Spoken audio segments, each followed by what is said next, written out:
فرشتوں کی دنیا۔ فرشتے اللہ تعالیٰ کی نورانی مخلوق ہیں جنہیں ان کی اصلی شکل و صورت میں دیکھنا انبیاء کرام علیہ السلام کے علاوہ کسی اور کے لیے ممکن نہیں۔ یہی وجہ ہے کہ ہمارے ارد گرد لاتعداد فرشتے اپنے کاموں میں مصروف ہیں، مگر ہمیں وہ دکھائی نہیں دیتے۔ اگر وہ انسانی شکل اختیار کر کے ہمارے سامنے آئیں تو پھر انہیں دیکھنا ممکن ہے۔ انسان کی نسبت فرشتے عظیم مخلوق ہیں اور ان میں بھی چھوٹے ہیں اور بعض بڑے ہیں۔ فرشتوں میں بعض کے 2 پر ہیں اور بعض کے 600 پر ہیں۔ قرآن کریم میں ارشاد پاک ہے کہ اللہ تعالیٰ ہی کے لیے تمام تعریفیں ہیں جو آسمان اور زمین کا پیدا کرنے والا ہے، اور 2 3 4 پروں والے فرشتوں کا اپنا قاصد پیغمبر بنانے والا ہے۔ بعض روایات کے مطابق جبرائیل امین علیہ السلام کے 600 پر دیکھے گئے ہیں اور ہر پر نے آسمان کو گھیر رکھا تھا۔ ان کے پروں سے مختلف رنگ اور قیمتی موتی بکھر رہے تھے۔ وہ فرشتے جنہوں نے عرش اٹھا رکھا ہے، ان کے قد و قامت کے بارے میں سیدنا انس رضی اللہ عنہ سے مروی ہے کہ حضور نبی اکرم صلی اللہ علیہ وآلہ وسلم نے ارشاد فرمایا، عرش کو اٹھانے والے فرشتوں میں سے ایک فرشتے کے بارے میں مجھے یہ بتانے کی اجازت دی گئی ہے جس کے پاؤں سب سے نچلی زمین 7ویں زمین میں ہیں اور اس کے کندھوں پر عرش ہے۔ اس کے دونوں کانوں اور کندھوں کے درمیان اتنی دوری ہے کہ اسے طے کرنے کے لیے پرندے کو 700 سال کی پرواز چاہیے۔ وہ فرشتہ کہتا ہے، یا اللہ تو پاک ہے جہاں بھی ہے اور جہاں بھی ہو۔ فرشتوں کی ضروریات۔ اللہ تعالیٰ نے فرشتوں میں شادی بیاہ کی حاجت نہیں رکھی، اس طرح انہیں کھانے پینے سے بھی بے نیاز کر دیا ہے۔ اس کی وضاحت قرآن مجید میں مذکور سیدنا ابراہیم علیہ السلام کے اس واقعے سے ہوتی ہے، جس میں ہے کہ ابراہیم علیہ السلام کے پاس فرشتے آئے تو آپ علیہ السلام ان کے لیے فوراً گوشت لے کر آئے، مگر انہوں نے اسے تناول نہیں کیا۔ اللہ تعالیٰ نے فرشتوں کو بیماری، سستی، کاہلی، دکھ، تکلیف، تھکاوٹ اور اکتاہٹ وغیرہ سے محفوظ رکھا ہے۔ وہ دن رات فقط اللہ کی اطاعت میں اپنے کاموں میں مصروف رہتے ہیں۔ قرآن مجید میں بیان ہوا کہ آسمانوں اور زمین میں جو کچھ ہے اسی اللہ کا ہے، اور جتنے اس کے پاس فرشتے ہیں وہ اس کی عبادت سے نہ سرکشی کرتے ہیں اور نہ تھکتے ہیں۔ وہ دن رات اللہ کی تسبیح بیان کرتے ہیں اور ذرا سی بھی سستی نہیں کرتے۔ فرشتے تقریباً عام طور پر آسمانوں میں رہتے ہیں، جو صرف اللہ کے حکم سے مختلف کام کے لیے زمین پر اترتے ہیں اور پھر واپس آسمان پر چلے جاتے ہیں۔ قرآن مجید میں ایک اور مقام پر خود فرشتوں کی یہ بات مذکور ہے، ہم تیرے رب کے حکم کے بغیر نہیں اترتے۔ فرشتوں کی لاتعداد گنتی ہے، اس کے بارے میں کوئی تفصیل نہیں ملتی، کیونکہ اللہ تعالیٰ کا فرمان ہے، تیرے رب کے لشکروں کو اس کے سوا اور کوئی نہیں جانتا۔ بعض احادیث سے معلوم ہوتا ہے کہ فرشتوں کی تعداد بہت زیادہ ہے، بلکہ اندازہ ہوتا ہے کہ انسانوں اور جنوں سے بھی ان کی تعداد زیادہ ہے۔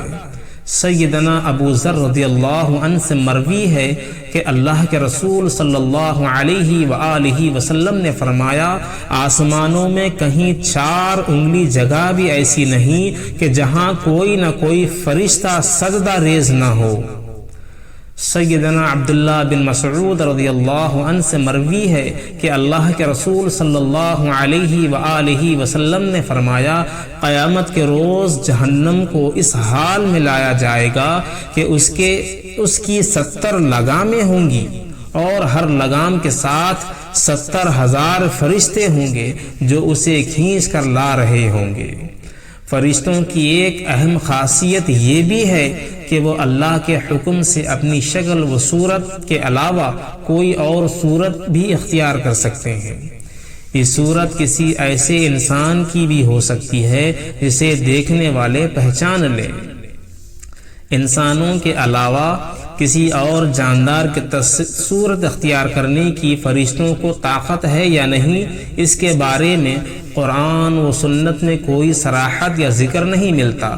البتہ ان کی انسانی شکل اختیار کرنے کے واقعات ضرور ملتے ہیں، جن سے یہ اندازہ ہوتا ہے کہ فرشتے اللہ تعالیٰ کے حکم سے دیگر شکلیں بھی اختیار کر سکتے ہیں۔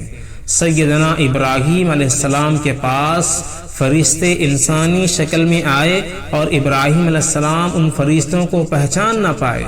پھر فرشتوں کے بتانے پر آپ علیہ السلام کو معلوم ہوا کہ یہ انسان نہیں ہیں بلکہ فرشتے ہیں۔ سیدہ مریم علیہ السلام کے پاس جبرائیل امین علیہ السلام انسانی شکل میں تشریف لائے تھے، اور جبرائیل امین علیہ السلام سوائے 2 مرتبہ کے ہر مرتبہ نبی کریم صلی اللہ علیہ وآلہ وسلم کے پاس انسانی شکل میں تشریف لائے۔ اللہ تعالیٰ نے فرشتوں کو انسانوں اور جنوں سے کئی گنا زیادہ قوت و طاقت عطا کر رکھی ہے۔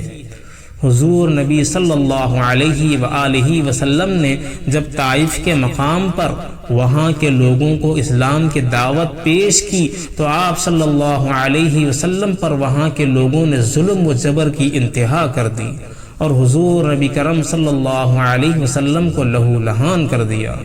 تو اس مقام پر سیدنا جبرائیل امین علیہ السلام تشریف لائے۔ انہوں نے آواز دی اور کہا کہ اللہ تعالیٰ حضور نبی کرم صلی اللہ علیہ وسلم کے بارے میں آپ کی قوم کی باتیں سن چکا ہے، جو انہوں نے آپ کے خلاف اقدام کیا وہ بھی دیکھ چکا ہے۔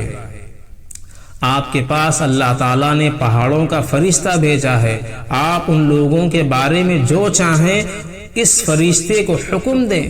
اس کے بعد پہاڑوں کا فرشتہ مخاطب ہوا، اس نے حضور نبی اکرم صلی اللہ علیہ وآلہ وسلم کو سلام کیا، پھر عرض کی اے اللہ کے رسول، آپ جو حکم دیں گے میں اس کی تعمیل کروں گا۔ اگر آپ چاہیں تو میں دونوں طرف کے پہاڑوں کو ان پر لا کر ملا دوں جن سے یہ پس جائیں گے۔ اس طرح جبرائیل امین علیہ السلام کی قوت و طاقت کے بارے میں قرآن مجید میں ہے۔ انہیں حضور نبی اکرم صلی اللہ علیہ وسلم کو زبردست طاقت والے فرشتے نے سکھایا ہے جو زور آور ہے۔ فرشتے اپنے ہر کام میں نظم و ضبط کی پابندی کرتے ہیں، جس میں کسی قسم کی کمی پیشی یا سستی اور کاہلی وغیرہ کا مظاہرہ نہیں کرتے۔ جن فرشتوں کی جب اور جہاں ڈیوٹی شروع ہوتی ہے وہ اس وقت وہاں پہنچ جاتے ہیں اور اسے احسن طریقے سے سر انجام دیتے ہیں۔ جس طرح انسانوں کی پیدائش اور موت کے مختلف مراحل ہوتے ہیں، فرشتوں کے لیے یہ مراحل نہیں ہیں، یعنی دنیا میں نئے انسان پیدا ہوتے ہیں اور پہلے موجود انسان فوت ہوتے رہتے ہیں، لیکن اس کے برعکس اللہ تعالیٰ نے فرشتوں کو پیدا کیا ہے، تب سے وہ زندہ ہے اور قیامت قائم ہونے تک جب تک اللہ پاک چاہیں گے وہ زندہ رہیں گے۔